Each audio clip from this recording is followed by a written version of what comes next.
वास्तु होता क्या है? पहले तो हम इस वर्ड से ही सीखते हैं। इसको जब हम संधि विच्छेद करेंगे, दो शब्दों में चेंज करेंगे, तो ये बनता है वास जमा तु। यानी कि जहां पे आप निवास करते हो, जहां पर आप रहते हो, और जहां पर आप रहते हो उसके वातावरण की वजह से आपके मन की विचारों की स्थिति क्या है, आप किस दिशा में सोचते हो और किस दिशा में नहीं सोच पाते हो, आपका व्यवहार कैसा है, क्या आपको अच्छी तरह से नींद आती है, क्या आप बहुत ज्यादा गुस्से वाले तो नहीं हो गए, क्या पढ़ाई में मन लगता है, क्या आपकी सेहत ठीक रहती है, क्या आप अपनी जिंदगी में आपका आने वाला टारगेट क्या है, क्या आपको पता है, क्या आपको हर प्रॉब्लम का सॉल्यूशन आता है। तो ये जो वातावरण की वजह से ये सारी चीजें बनती है ना, उस वातावरण को स्टडी करना वास्तुशास्त्र कहलाता है। बात समझ में आई कि जिस वास्तु में हम रहते हैं, उस वास्तु की वजह से ही हमारी विचारधारा बनती है। उस वास्तु की वजह से ही हम या तो फिट होते हैं या अनफिट होते हैं।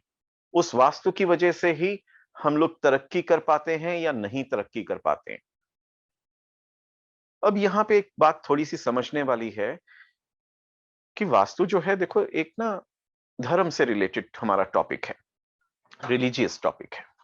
तो जब रिलीजियस टॉपिक होगा तो डेफिनेटली धर्म की बातें तो जरूर होंगी। तो यहां पे आपको ये चीजें भी सीखने को मिलेंगी। 3 कारणों से परेशानियां आती हैं हमारी लाइफ में। 3 चीजें होती हैं। कौन कौन सी? एक तो होता है स्वयं भाव, यानी कि हमारे अपने मन का भाव। हमारी अपने मन की स्थिति की वजह से कोई भी परेशानी को हम जन्म दे देते हैं।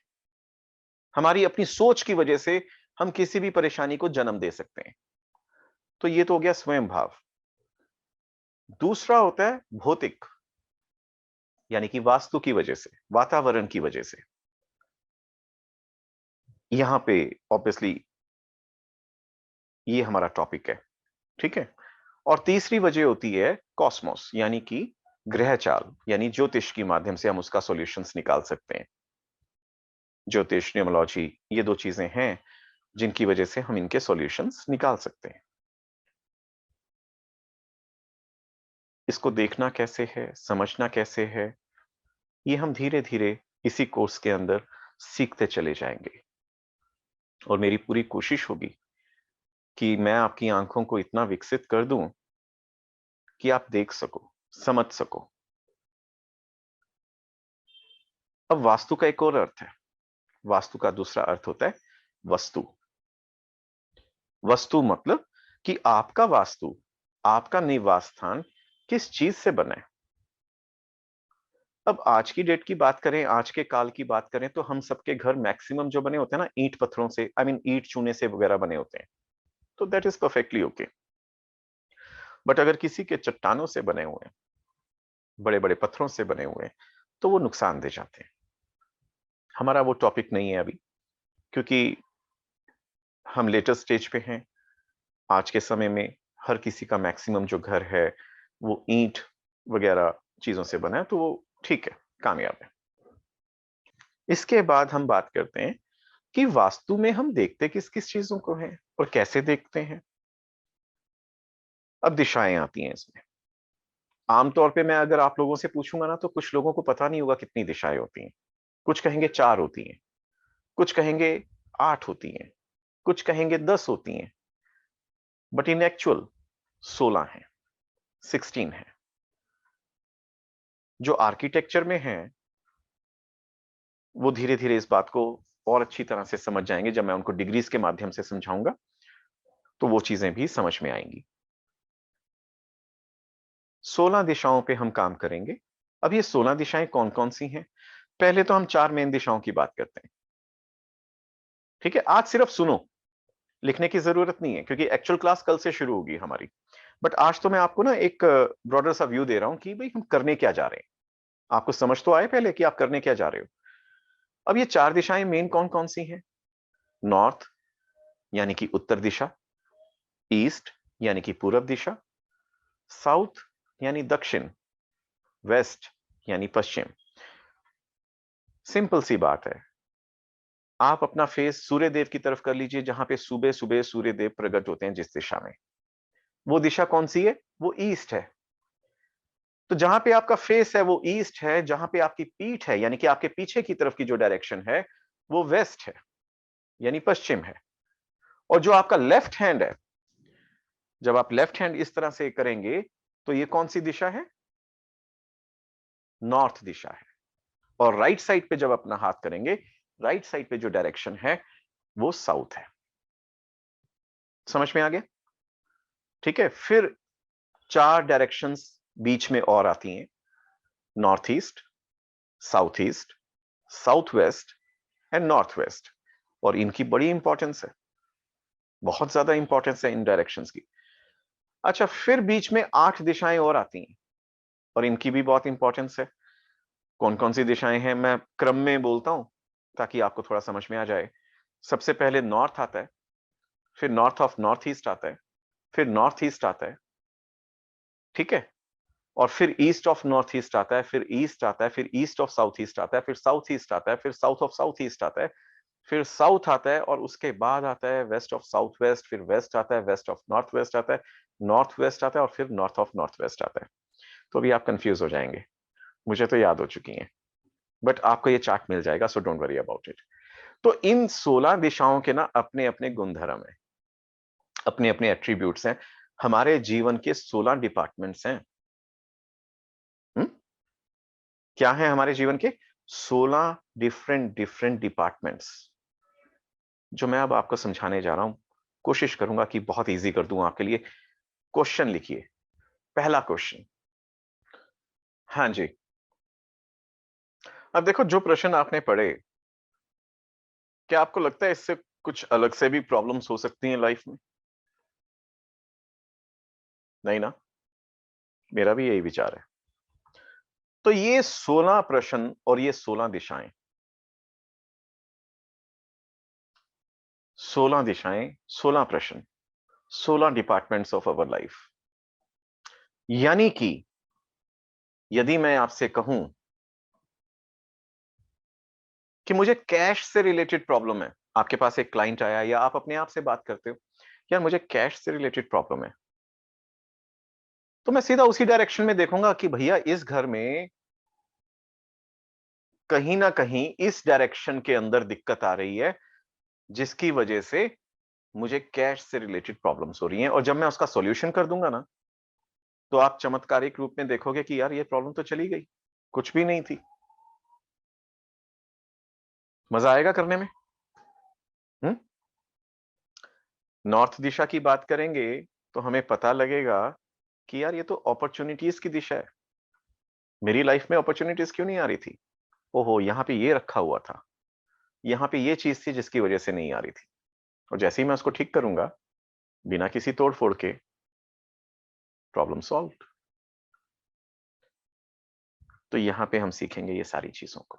ये 16 दिशाएं, 16 अलग अलग डिपार्टमेंट्स, 16 अलग अलग गुणधर्म हमारी तीसरी क्लास में या दूसरी क्लास में आ जाएंगे, ये टॉपिक। ठीक है।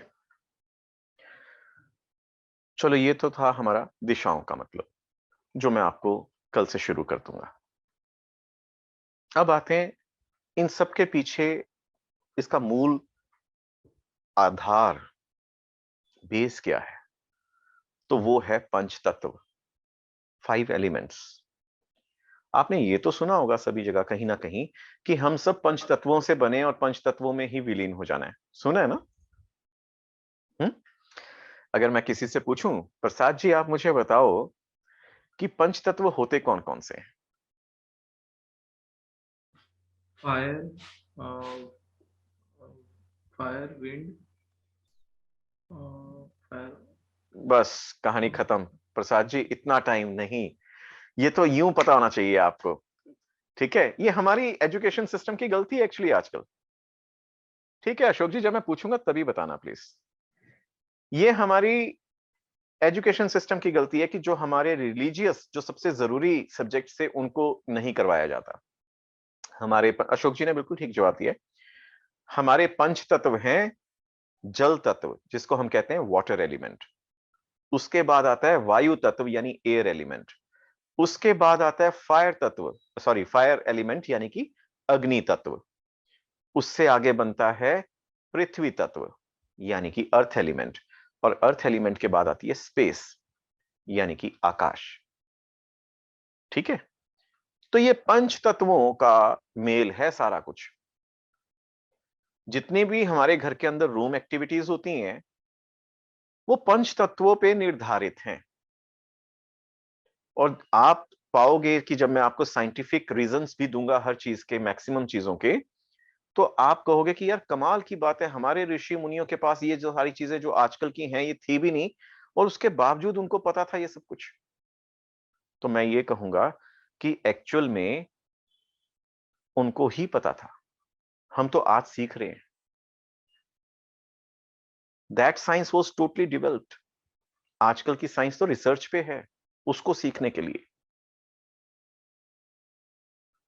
तो ये सारी चीजें हम स्टेप बाय स्टेप कल से शुरू कर देंगे। एग्जाम्पल दे देता हूं, समझने की जरूरत कैसे है। ये जो पंच तत्व है ना, ये आपस में दोस्त भी हैं और दुश्मन भी हैं। यहां पे एपिसोड आता है ब्रह्मा जी का, विष्णु जी का और शिव भगवान का। ब्रह्मा, विष्णु एंड शिव। ब्रह्मा क्रिएटर हैं, विष्णु पालनहर्ता हैं, और शिव जो हैं वो खत्म करके एक नई चीज को पैदा करने वाले हैं। मींस अगर एक चीज शुरू होती है तो उसका खत्म होना भी जरूरी है ना, तो वो शिव जी का डिपार्टमेंट है। तो साइकिल ऑफ डिस्ट्रक्शन जब हम करेंगे पंच तत्वों में, वो साइकिल ऑफ डिस्ट्रक्शन शिव है। जल वायु को पैदा करता है, वायु अग्नि को पैदा करती है, अग्नि पृथ्वी को पैदा करती है, पृथ्वी आकाश को पैदा करता है, आकाश फिर से जल को पैदा करता है। तो ये साइकिल ऑफ लाइफ है, ये साइकिल ऑफ क्रिएशन है, जो हम तीसरी क्लास में शुरू कर देंगे, सेकंड थर्ड क्लास में शुरू कर देंगे। और उस वक्त आपको ये पूरी साइकिल ऑफ वर्किंग जो है ये कैसे कैसे है सब समझ में आएगा। यहां पे क्योंकि आज हमारा एक इंट्रो पार्ट है, तो मैं आपको वो चीज समझा देता हूं कि दुश्मनी कैसे है। जल तत्व में यदि अग्नि तत्व आ जाए तो हम नेचर से क्या सीखते हैं कि पानी, अगर यहां पे मान लो अग्नि जल रही है और मैं इसके ऊपर पानी डाल दूं, पानी अगर डालना शुरू कर दूं तो क्या होगा, अग्नि बुझ जाएगी और पानी भी भाप बन के उड़ जाएगा। यही होगा ना। तो नुकसान किसको हुआ, दोनों को हुआ ना। तो ये दोनों को नुकसान हुआ तो मतलब क्या हुआ, वास्तु में दिशाओं के जो एट्रीब्यूट्स हैं ना उनको नुकसान होता है, और उनके एट्रीब्यूट्स हमारी लाइफ की साइकिल है। मुझे अपॉर्चुनिटीज नहीं मिल रही मेरी लाइफ में, जल तत्व है, वाटर एलिमेंट का जोन है। तो वाटर एलिमेंट में अगर फायर एलिमेंट आ गया तो वो उसके एट्रीब्यूट को नुकसान देगा। अब अग्नि तत्व किस फॉर्म में आएगा, ये थोड़ा कि अग्नि आ जाएगी उठ के नॉर्थ दिशा में, वहां पे जलना शुरू हो जाएगा हमारे घर के अंदर, नहीं। अग्नि अपने एक फॉर्मेट में वहां पर आएगी, जो मैं आपको देखना सिखाऊंगा कि कैसे आएगी। और जब वो अग्नि वहां पर आती है तो अपने आप को तो नुकसान पहुंचाती है और उस एट्रीब्यूट को भी नुकसान पहुंचा देती है। क्या कुछ समझ में आ रहा है, थोड़ा सा कोरिलेट कर पा रहे हो, पूरी तरह से आगे सीख जाओगे, कोई बात नहीं। तो ये था। अब हम बात करते हैं कि हमारा जो घर है, हमारा जो वास्तु है। अब वास्तु जो है इसके अंदर, हमारे घर के अंदर कई एक्टिविटीज हो रही होती हैं। कौन कौन सी एक्टिविटीज, बेडरूम, किचन, टॉयलेट, पूजा घर, सर्वेंट रूम, स्टोर रूम, बार रूम, ड्राइंग डाइनिंग, और ना जाने क्या क्या। तो ये सारी एक्टिविटीज को हम डिकोड करेंगे कि ये एक्टिविटी क्या सही दिशा में आई हुई है। एग्जाम्पल दे देता हूं, साइंटिफिकली। यदि हम नॉर्थ की तरफ सिर रख के सोते हैं ना, यदि हम नॉर्थ दिशा यानी उत्तर दिशा की तरफ अपना सर रख के सोते हैं, तो आपको नींद नहीं आएगी अच्छी तरह से, आप स्लीप डिसऑर्डर्स में रहोगे। माइग्रेन की प्रॉब्लम हो सकती है, सिर दर्द की प्रॉब्लम हो सकती है, और भी खतरनाक प्रॉब्लम्स हो सकती हैं। रीजन साइंटिफिकली क्या है? नॉर्थ पोल साउथ पोल तो सुना होगा। मैग्नेट को मैग्नेट से जोड़ते हो, देखते हो, तो एक तरफ क्या करती है magnet, north pole to north pole लेके आओगे तो एकदम से चिपक जाएगी। नॉर्थ टू साउथ करोगे तो ऐसे ऐसे झटका देगी, है ना? क्या मतलब हुआ इसका? क्योंकि अर्थ जो है वो मैग्नेटिक फील्ड है। तो अर्थ जो है वो मैग्नेटिक फील्ड है अगर, तो ऑब्वियसली हमारे ब्लड के अंदर आयरन है, ठीक है? और वो आयरन पूरी बॉडी में जहां जहां जाना चाहिए जाना चाहिए। तो अगर वो एक ही जगह जाके इकट्ठा हो गया तो डेफिनेटली प्रॉब्लम क्रिएट हो जाएगी। इसलिए कहते हैं कि हमें कहां, साउथ या ईस्ट की तरफ से रख के सोना चाहिए। Got it? उसके बाद आता है इंटीरियर ऑब्जेक्ट्स। अब इंटीरियर ऑब्जेक्ट्स क्या हैं? हम लोग तस्वीरें लगाते हैं घरों के अंदर, हम लोग कोई साजो सम्मान जो डिस्प्ले के लिए होता है, कोई स्ट्रक्चर्स रख देते हैं, एक्वेरियम रख देते हैं, प्लांट्स रखते हैं, चाहे वो जीव निर्जीव जो भी हैं, आर्टिफिशियल हैं या नेचुरल हैं, सजाने वाली वस्तुएं रख देते हैं, शीशे लगा देते हैं। तो ये भी किसी ना किसी तत्व को रिप्रेजेंट करते हैं। उनके कलर्स, उनकी शेप्स, ये सभी किसी ना किसी चीज को रिप्रेजेंट करती हैं, ठीक है? तो ये क्या सही दिशा में है? क्योंकि जब हम फोटो लगाते हैं, कोई भी कोई तस्वीर लगाते हैं, तो वो एक कहानी बोलती है अपने आप में। Every picture has a story. तो वो जो स्टोरी है, क्या वो पॉजिटिव है या नेगेटिव है? तो ये सारी चीजें हम अपने इस कोर्स में सीखने जा रहे हैं। नोट कीजिएगा, मैं आपको एक बात कह देता हूं। नॉर्थ ईस्ट दिशा में, नॉर्थ यानी उत्तर और पूर्व दिशा के बीच में जो दिशा होती है ना, सेंटर पार्ट होता है, यदि उसमें टॉयलेट आई हो ना, तो कैंसर होना लाजमी है। उस घर में रहने वाले को कुछ सालों के अंदर अंदर कैंसर होगा, यह पक्का है। तो किसी के घर में अगर नॉर्थ ईस्ट में, अगर किसी को दिशाओं का थोड़ा बहुत ज्ञान है और नॉर्थ ईस्ट में टॉयलेट है, तो टॉयलेट सीट को बंद करवा देना, वहां से निकलवा देना याद से, नहीं तो कैंसर पक्का है।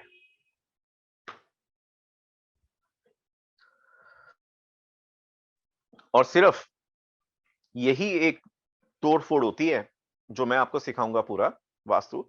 सिर्फ नॉर्थ ईस्ट दिशा में अगर टॉयलेट सीट आई हो तो हम उसको निकलवाते हैं, बाकी कहीं पे कोई तोड़फोड़ नहीं है। टेप्स के माध्यम से, मेटल्स के माध्यम से, या फिर कलर्स के माध्यम से हम उन चीजों को ठीक करवा देते हैं। सिंपल। यहां तक क्लियर हुआ सभी को आपको? तो ठीक है, कल से हम अपनी क्लास को शुरू करेंगे इन एक्चुअल, ठीक है? एक तो ये था, एक ग्राफ पेपर की किताब, एक ग्राफ पेपर की बुक जो है वो आपको चाहिए होगी। वो आप प्लीज किसी भी स्टेशनरी शॉप से ले सकते हैं। पेंसिल, रबर, शार्पनर, स्केल, ये चार चीजों की रिक्वायरमेंट आपको रहेगी जब आपको मैं मैपिंग करना सिखाऊंगा। और जो प्रैक्टिकल मैं आपको यहां से भेजूंगा, आप उसको डिग्रीज में कन्वर्ट करके, क्योंकि जो कंपास है ना वो हमें डिग्री के लिए चाहिए। जो मैग्नेटिक कंपास होती है और ऑयल फील्ड कंपास में क्या फर्क होता है कि डिग्रीज का वेरिएशन आ जाता है उसमें। मैग्नेटिक कंपास में एक्यूरेसी नहीं है, और जो हमारा ऑयल फील्ड कंपास होता है उसमें एक्यूरेसी है। क्योंकि वास्तु के अंदर 1 या 2 डिग्री की वेरिएशन हम सह सकते हैं, इससे ज्यादा की नहीं, क्योंकि जोन ही चेंज हो जाएगा नहीं तो जो रेमेडी आपको नॉर्थ ईस्ट के लिए करनी है वो आप शायद ईस्ट ऑफ नॉर्थ ईस्ट की कर बैठो तो नुकसान हो जाएगा। इसलिए एक्यूरेसी इंपॉर्टेंट है। Got it? अब वास्तु का तो मैंने आपको बता दिया कि वास्तु क्या होता है।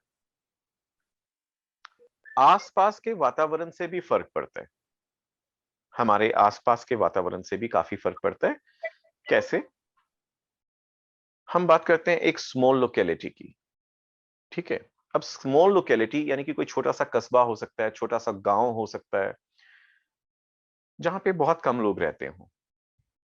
तो ऐसी लोकेलिटी में रहने वाले लोगों का मनन कैसा हो जाता है? मनन का मतलब मन कैसा हो जाता है, उनका दिमाग कैसे काम करता है? ये लोग वो लोग होते हैं जो सबको साथ लेके चलते हैं अपनी लाइफ में। अकेले चलना पसंद नहीं करते, सबको अपने साथ साथ लेकर चलना पसंद करेंगे, अपने दोस्तों को, अपने रिश्तेदारों को, अपने पड़ोसियों को। तू भी चल मेरे साथ, तू भी लग जा मेरे साथ काम में, फायदा होगा। ऐसे लोग होंगे।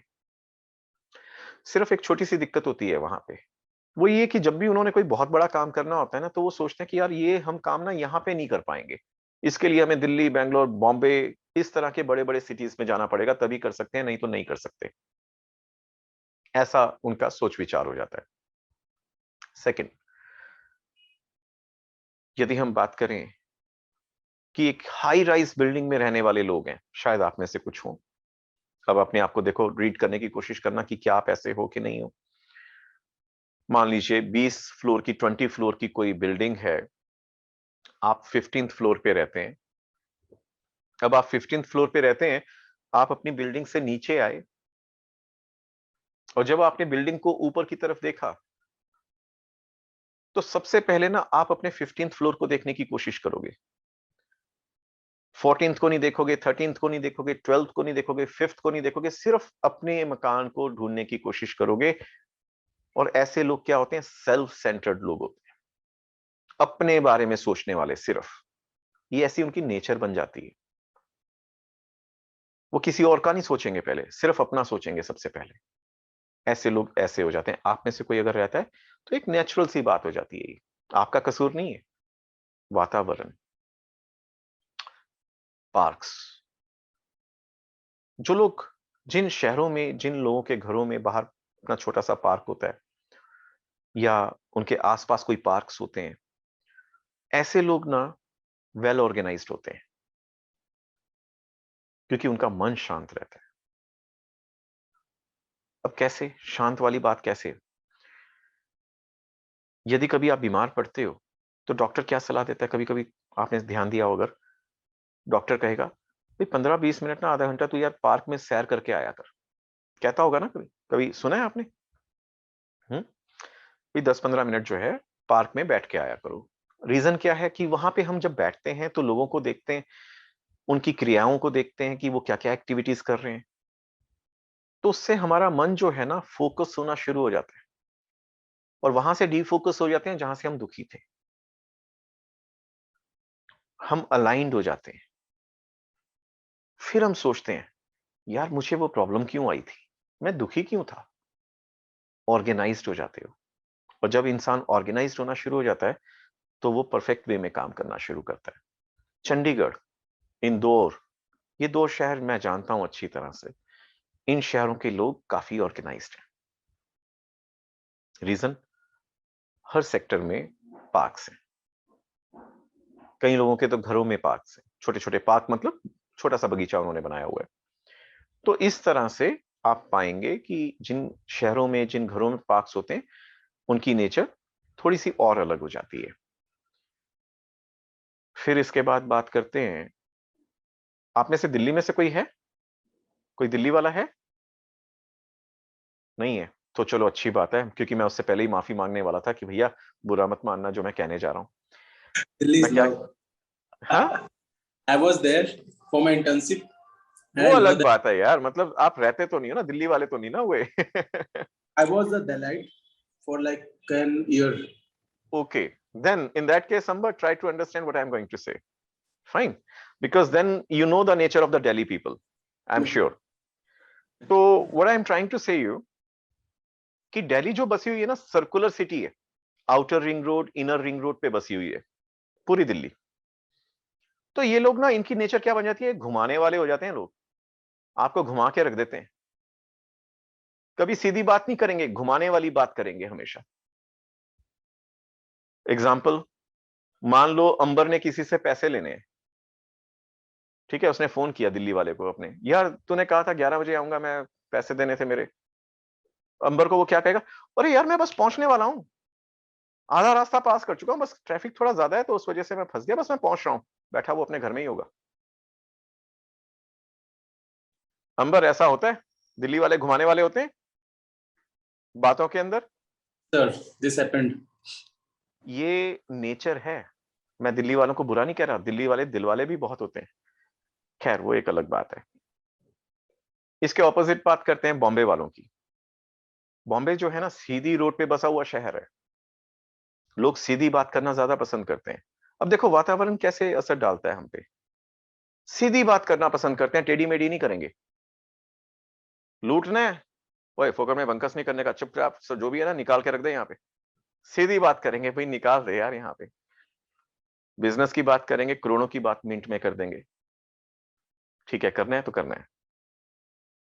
महसूस कीजिएगा इस बात को, आपके कोई फ्रेंड्स हो, कोई कुछ हो, तो महसूस कीजिएगा कि वो सीधी सीधी बात करते हैं बिल्कुल, चाहे आपको अच्छी लगे चाहे बुरी लगे। काम कर सकते हैं तो हाँ करेंगे, नहीं कर सकते तो ना कर देंगे, खासियत है। और दिल्ली वाले को कहोगे ना, वो नहीं कर सकता होगा तो भी कहेगा हाँ नहीं यार मैं कर दूंगा, चिंता ना कर, मैं करवा दूंगा, मैं ये कर दूंगा, मैं वो कर दूंगा, ऐसे कहेंगे कुछ ना कुछ। तो ये रहता है। तो इस तरह से हम देखेंगे कि आसपास का वातावरण हमें किस तरह से नुकसान देता है या फायदा देता है। मैंने आपको क्यों बताया ये? मैंने आपको इसलिए बताया कि आपकी जिंदगी में ना ऐसे बहुत सारे लोग आएंगे, जब आपको उनकी लोकेलिटी पता होगी, वो छोटे शहर से आया है, छोटे कस्बे से आया है, या कहाँ पे रहता है, उसकी नेचर कैसी हो गई होगी, थोड़ा सा आपको आइडिया लग जाएगा। और उसकी उस प्रकृति की वजह से जो आप आगे चल के रेमेडीज करोगे, और ये सारी चीजें हम इसी टॉपिक पे समझेंगे आगे के लेक्चर्स में। यहां तक क्लियर है? कोई कंफ्यूजन तो नहीं? चलो अब थोड़ी सी मिथ्स के ऊपर बात कर लेते हैं, एक अंधविश्वास के ऊपर बात कर लेते हैं। अंधविश्वास, पहला अंधविश्वास, मेरा साउथ फेसिंग होम है तो मेरे को तो नुकसान ही नुकसान हो जाएगा, मुझे ये प्लॉट नहीं खरीदना चाहिए, मुझे ईस्ट फेसिंग प्लॉट लेना है, मुझे वेस्ट फेसिंग प्लॉट लेना है, मुझे नॉर्थ फेसिंग प्लॉट लेना है। ये एक सबसे बड़ी मिथ है, अंधविश्वास है। यदि मैं पूरे इंडिया की ही बात करूं तो इंडिया में आप देखोगे कि साउथ इंडिया सबसे ज्यादा संपन्न है। चाहे वो हम बात करें धर्म कर्म के मामले में, चाहे हम बात करें पैसों के मामले में, चाहे हम बात करें किसी भी विषय पे कर लो यार, किसी भी विषय पे बात कर लो, South India is the best. Education, you forgot. Obviously Ambar ji, मैंने तभी कहा ना कि किसी भी विषय पे बात कर लो, South Last, India is the best. so can I? हाँ अंबर बोलिए। So yesterday I saw the news कि there was a guy, kid, not guy, 16-year-old. उसने नंबर 1 चेस प्लेयर को बीट किया। हाँ Then I was talking with my cousin कि ये south Indians होते ही अलग ब्रीड के हैं, like सबसे वाकई वाकई ये अलग ब्रीड है। अब क्यों है? वास्तु है, सीखेंगे। अब नॉर्थ इंडियन की बात करें, हम अपने नॉर्थ इंडिया की भी बात कर लेते हैं, जिसको लोग कहते हैं ना नॉर्थ फेसिंग चाहिए, नॉर्थ फेसिंग चाहिए। नॉर्थ इंडिया का आदमी जो है ना, निकलेगा तो मर्सिडीज में से, एंड सूट बूट पाया होगा, बड़े प्यार से निकलेगा, कार को बड़े प्यार से बंद करेगा, सूट को ठीक करेगा, खड़ा हो जाएगा, तभी पीछे से एक आदमी आएगा, सर मैं आपको इतनी देर से फोन कर रहा हूं, इतने दिनों से फोन कर रहा हूं सर, आप फोन ही नहीं उठाते। वो कहेगा क्या बात होगी भाई? सर आपकी पिछली 3 महीने से ना EMI ड्यू पड़ी हैं मर्सिडीज की। कहने का मतलब क्या है कि नॉर्थ इंडिया में शो ऑफ ज्यादा है। मैं आपको एक फैक्ट बता रहा हूं, ये आप इसको आजमा के देखना। तो कहने का मतलब क्या हुआ कि ये कभी मत सोचना कि साउथ फेसिंग है तो नहीं लेना, ईस्ट फेसिंग है तो ही लेना है, या वेस्ट फेसिंग है तो लेना है, या नॉर्थ फेसिंग है तो लेना है। ऐसा कुछ नहीं है। किसी भी प्लॉट में, किसी भी मकान के अंदर 32 एंट्रेंसेस आती हैं, और उन 32 एंट्रेंस में से सिर्फ और सिर्फ 10 एंट्रेंस जो हैं वो बिल्कुल परफेक्ट हैं, और 22 एंट्रेंस जो है ना वो नेगेटिव है। नॉर्थ दिशा में 8 एंट्रेंस आएंगी, ईस्ट में 8 आएंगी, वेस्ट में 8 आएंगी, साउथ में 8 आएंगी। मैं थोड़ा सा ऊपर नीचे कर गया, कोई बात नहीं। साउथ में भी 8 आएंगी और वेस्ट में भी 8 आएंगी। तो टोटल होती है 32 एंट्रेंस, जिसमें से सिर्फ और सिर्फ 10 एंट्रेंस पॉजिटिव हैं। एक्चुअली सिर्फ 10 एंट्रेंसेस पॉजिटिव इफेक्ट्स जो हैं हमें देती हैं लाइफ में, और 22 एंट्रेंसेस जो हैं वो नुकसान देती हैं। अब बात समझ में आ रही है कि कभी फेसिंग को मत देखना, हमने देखना क्या है कि वो एंट्रेंस कौन सी आ रही है, यानी कि मेन गेट जो है किस एंट्रेंस पे आ रहा है। ये हमारा कल का टॉपिक है। कल मैं आपको सिखाने चाह रहा हूं 32 एंट्रेंसेस, और आपको अपने जीवन में तब पता लगेगा कि मेरे घर की एंट्रेंस कौन सी है, जिसकी वजह से मुझे या तो फायदा हो रहा है या नुकसान हो रहा है। लेकिन उसकी एक्यूरेसी कब पता लगेगी? जब हम, मान लो ये पेपर है, ठीक है, मान लो ये पेपर है और इस पे हम शक्ति चक्र को रखते हैं और 16 जोन्स डिवाइड करते हैं, तो जाके हमें पता लगता है कि इन एक्चुअल 32 एंट्रेंसेस में से कौन सी एंट्रेंस वहां पर आ रही है। And that's why I told you कि हमें ये दो टूल्स की सख्त जरूरत है। तो प्लीज इसको डिले मत करना, चाहे तो कहीं से लो, नहीं तो हमसे करो। चीज जो है कल में आपके पास यहां से कुरियर कर दी जाएगी, ठीक है? लेकिन फॉर गॉड सेक ले लेना, कहीं से भी लेना, ले लेना, इसके बिना क्लासेस कर नहीं पाओगे आप आगे चल के। चौथे दिन के बाद कर नहीं पाओगे क्लासेस, और फिर मुझे दुख होगा कि मुझे उन स्टूडेंट्स को मैं नहीं करवा पाऊंगा, क्योंकि अंदाजे वाला काम नहीं है वास्तु के अंदर। ये हो सकता है शब्द नहीं है हमारे पास, ये होगा, होगा ही होगा, ये शब्द है। एक्यूरेसी है, और एक्यूरेसी पूरे कॉन्फिडेंस के साथ आती है, एक्यूरेसी टूल्स के साथ आती है, ऐसे नहीं आती। सो प्लीज, तो कहने का अर्थ क्या था कि देखना और सुनना शुरू कीजिए, क्योंकि जो क्लाइंट है ना आपका, यदि आप उसको ढंग से सुनोगे और उसके वातावरण को देखोगे अच्छी तरह से, तो सॉल्यूशंस वहीं पर हैं। क्लाइंट ने बोला, सर पता नहीं क्या बात है कि मेरा जो बेटा है ना, जब भी मैं उसको पढ़ने को कहता हूं उसको एक आग सी लग जाती है, पढ़ता ही नहीं है। अब देखो, यदि तो आपने ध्यान से सुना होता उसको, तो उसने जवाब भी दे दिया। मैं समझाता हूं कैसे। उसने कहा कि जब भी मैं अपने बेटे को पढ़ने के लिए कहता हूं उसको एक आग सी लग जाती है। पढ़ने का डिपार्टमेंट है, पढ़ाई का डिपार्टमेंट या जोन है west south west, WSW। Question में मैंने आपको एक लिखवाया है। आग लग जाती है यानी कि वहां पे फायर किसी शेप में आई हुई है, वहां पे किचन था, वहां पे गैस बर्नर रखा हुआ था, जिसकी वजह से बच्चों की पढ़ाई को डिस्ट्रैक्ट हो रहा था। और जब हमने उस बर्नर के नीचे एक रेमेडी लगा दी, बच्चे ने पढ़ना शुरू कर दिया। तो जवाब क्लाइंट खुद दे रहा होता है। जरूरत है हमें सुनने की, समझने की। तो बस इतना सा काम है हमारा, ठीक है? कल की क्लास 3 बजे। I request each and everyone please be on time. अपनी अपनी कापियां वगैरह सब तैयार रखें, बट उससे पहले मुझे सुने, क्योंकि मैं आपको जो कल पढ़ाऊंगा उसकी PDF आपको मिलेगी। So don't worry about it, लिखने में टाइम वेस्ट मत करना प्लीज। जो मैं कहूंगा वो आपको मिल जाएगा।